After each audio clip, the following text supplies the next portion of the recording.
चलो हम लोग दशहरा समाप्त कर लिए। दशहरा में एक लंबी छुट्टी रही और आगे दीपावली में भी थोड़ी सी लंबी छुट्टी हो सकती है। ठीक है, तो हम लोग आगे आज से फिर से कंटिन्यू होते हैं। हम लोग प्रेजेंट इंडेफिनिट में बहुत सारा प्रैक्टिस किए, 100-150 सेंटेंसेस प्रैक्टिस किए। तो प्रेजेंट इंडेफिनिट बहुत ही महत्वपूर्ण था। उसी तरह से हम लोग जो भी टेंस लेंगे, जैसे प्रेजेंट इंडेफिनिट लिए तब हम पास्ट इंडेफिनिट लेंगे, उसके बाद फ्यूचर इंडेफिनिट लेंगे। ठीक है ना। तो एक सीरीज से क्या होगा कि सेम कैटेगरी का प्रेजेंट, पास्ट, फ्यूचर तीनों हमको सेंटेंस समझ में आ जाएगा एक बार में।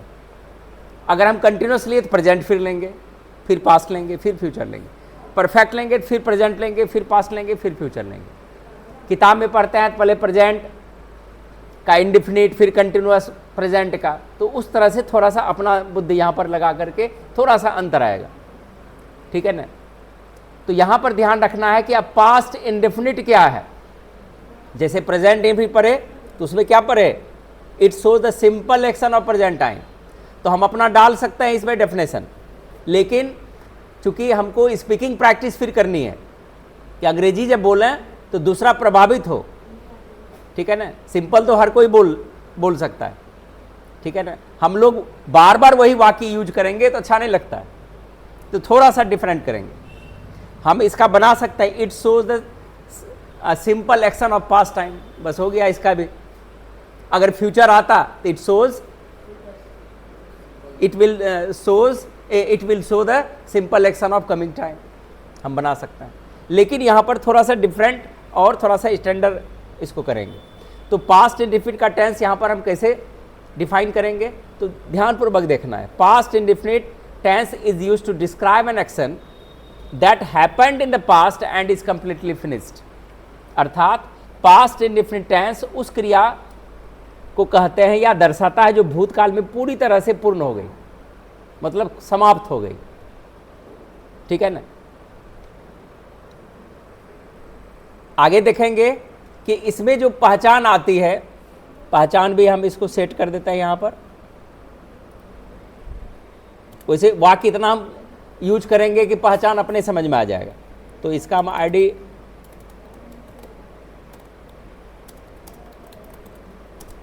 वर्ब के साथ इसमें रहेगा,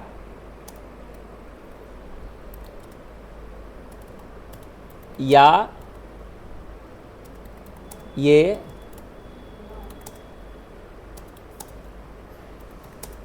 ई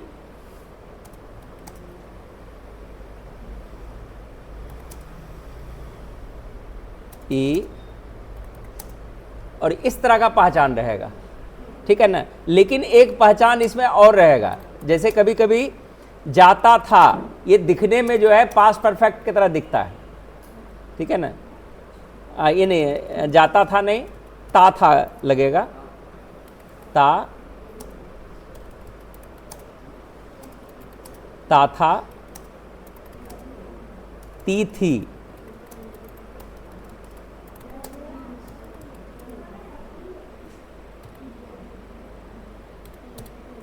ती थी, ते थे,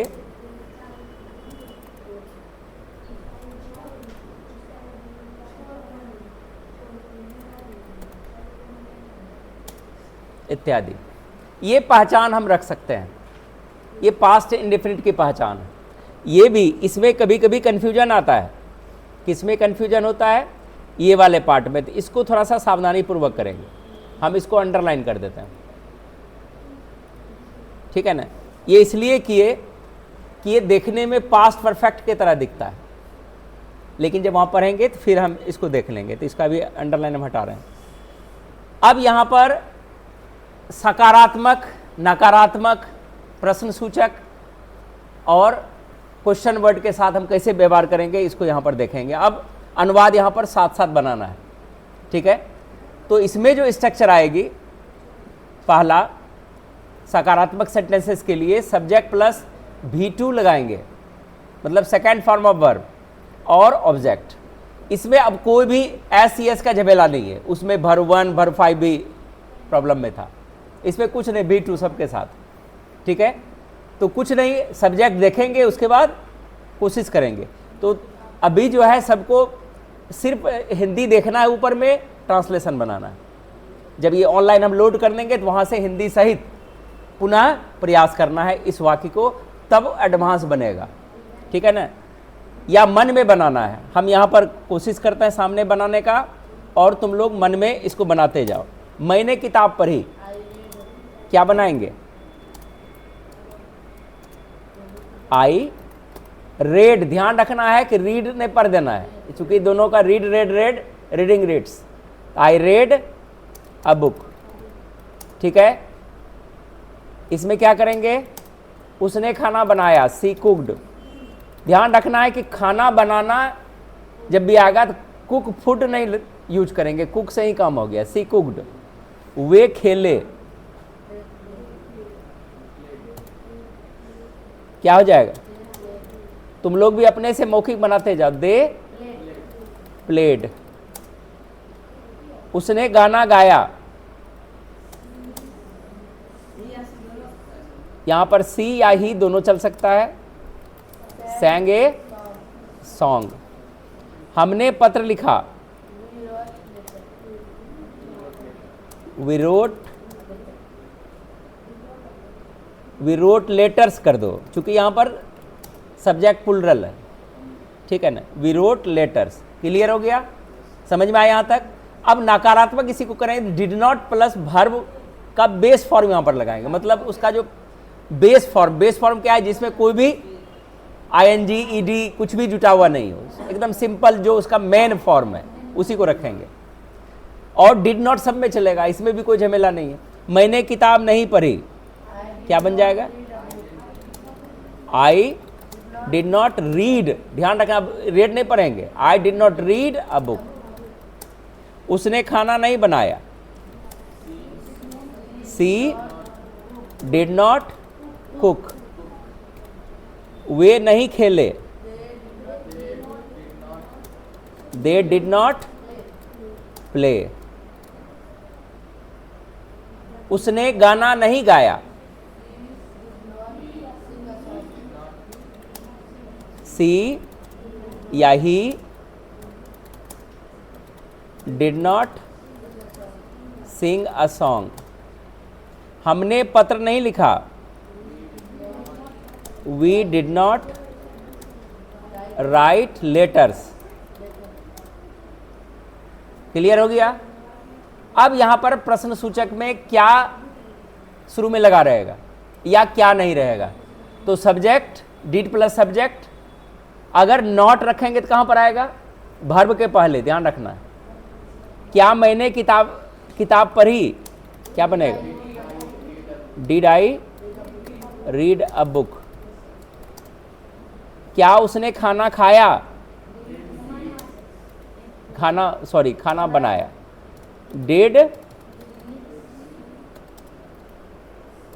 डिड सी कुक। क्या वे खेले?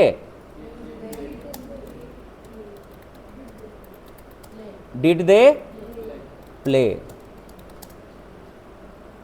क्या उसने गाना गाया?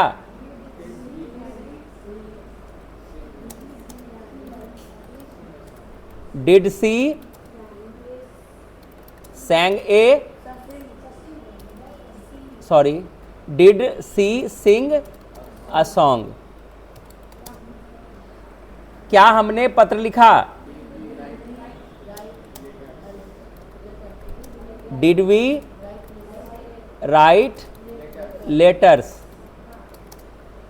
समझ में आ रही है ना सबको? चलिए अब प्रश्न सूचक का प्रयोग कैसे करेंगे? तो प्रश्न सूचक में डिड के पहले क्या जोड़ देंगे?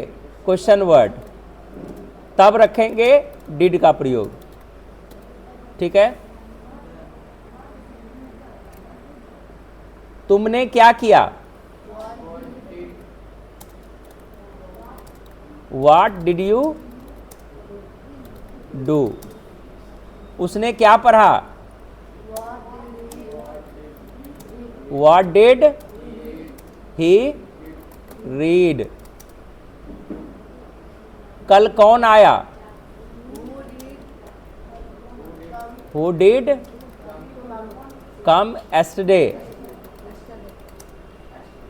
खेल में कौन जीता? Who did win the match.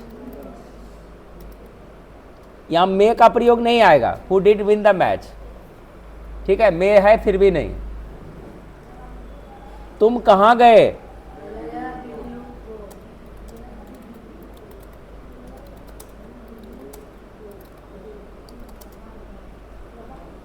वह कहां गया? Where did he?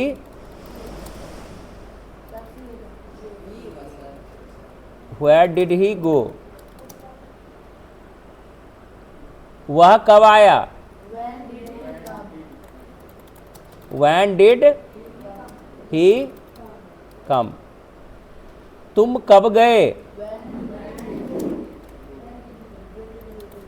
When did you go? वह क्यों रोया?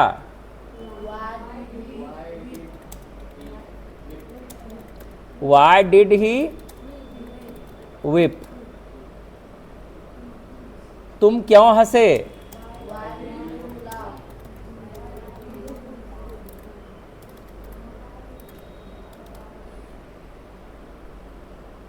उसने कैसे पढ़ा?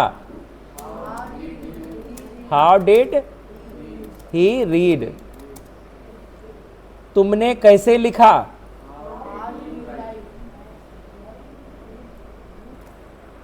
क्या बनेगा इसका?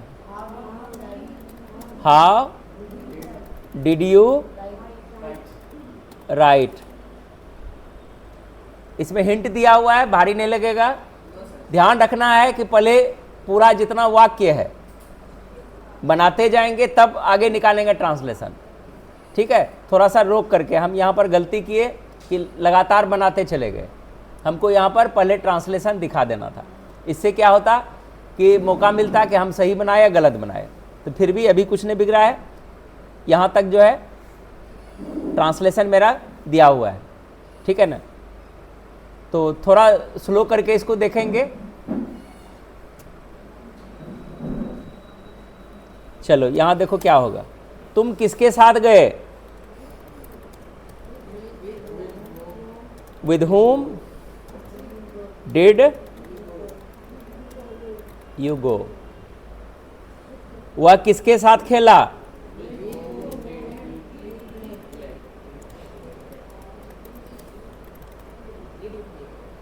With whom did he play? तुमने किसको बुलाया? Whom did you call? उसने किसको देखा? Whom did he see? हाँ चल जाएगा।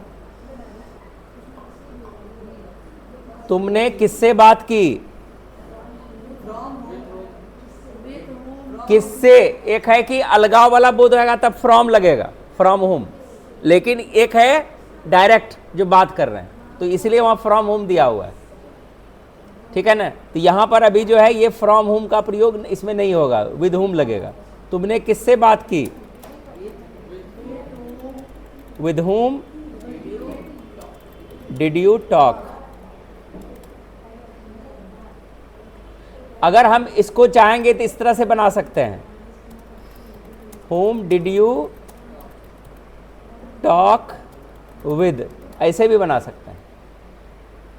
उसने किससे मुलाकात की? with whom did he meet, या whom did